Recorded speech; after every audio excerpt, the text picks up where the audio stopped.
Assalamualaikum warahmatullahi wabarakatuh.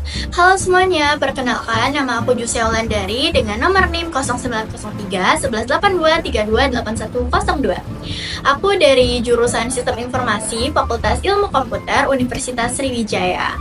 Pada video kali ini, aku mau ngajakin teman-teman untuk membahas salah satu chapter yang ada di buku ini nih, yaitu chapter 4 mengenai listening and questioning for effective communication, atau dalam bahasa Indonesianya yaitu mendengarkan dan bertanya untuk komunikasi yang efektif. Oke, tanpa berlama-lama kita langsung aja ya ke videonya berikut ini. Oke teman-teman, jadi seperti yang kita ketahui bersama nih, bahwasannya mendengarkan itu adalah inti dari komunikasi. Tanpa mendengarkan, komunikasi hanya sebuah kata-kata tanpa dampak. Karena di dalam suatu komunikasi itu minimal harus terdapat penyampai informasi dan penerima informasi agar terciptanya komunikasi dua arah yang efektif. Selain itu juga, mendengarkan ini terbagi menjadi dua jenis loh guys. Yang pertama itu ada mendengarkan aktif dan mendengarkan pasif. Mendengarkan aktif ini artinya memungkinkan pertukaran ide yang kaya dan memperkuat hubungan yang dimana komunikasi itu tercipta antar dua arah. Sedangkan mendengarkan pasif artinya cenderung menciptakan percakapan yang bersifat dangkal dan kurang bermakna, yang dimana komunikasi ini hanya terjadi satu arah saja, dikarenakan si komunikan atau penerima informasi itu kurang merespon apa yang disampaikan oleh si komunikator.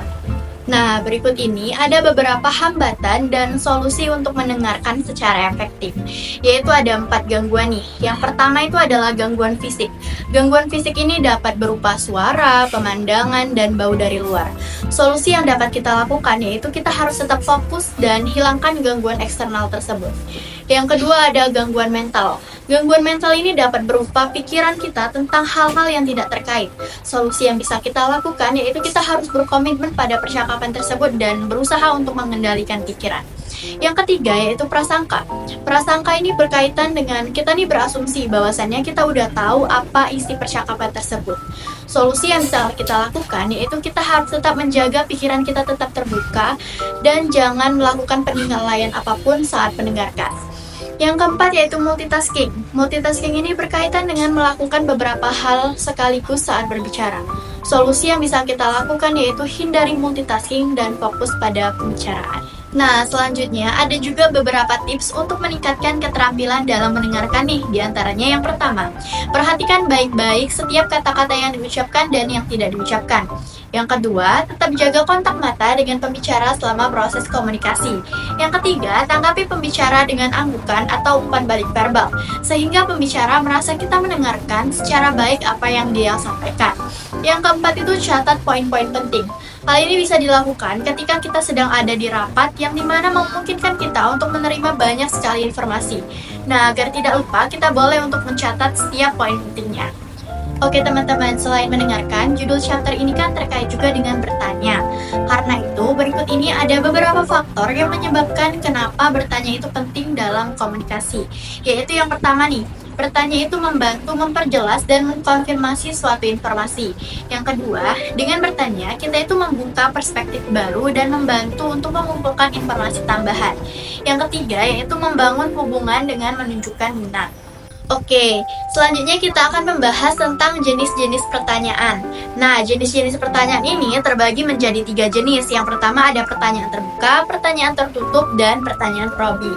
Pertanyaan terbuka berkaitan bahwasannya pertanyaan tersebut itu mendorong jawaban yang lebih rinci.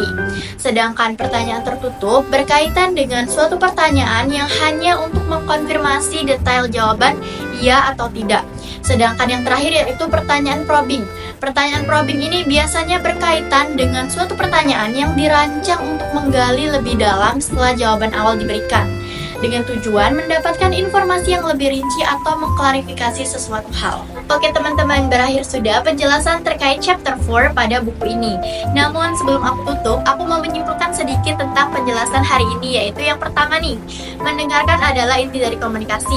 Yang kedua, tadi kita udah membahas tentang jenis-jenis mendengarkan. Ada 2, yaitu mendengarkan aktif dan mendengarkan pasif. Yang ketiga, tadi kita juga udah sempat membahas terkait hambatan dan solusi untuk mendengarkan efektif. Hambatannya itu ada 4, gangguan fisik, gangguan mental, prasangka, dan multitasking. Dan poin yang keempat tadi kita udah membahas tentang tips untuk meningkatkan keterampilan mendengarkan. Yang yang kelima, kita juga udah membahas pentingnya bertanya di dalam komunikasi. Dan yang terakhir, kita tadi sempat membahas tentang jenis-jenis pertanyaan yang ada 3 tadi kan. Yang pertama itu pertanyaan terbuka, pertanyaan tertutup, dan pertanyaan probing. Oke teman-teman, sekian video penjelasan dari aku. Aku mau ngucapin terima kasih yang udah menonton video ini dari awal hingga akhir. Sampai jumpa di video lainnya.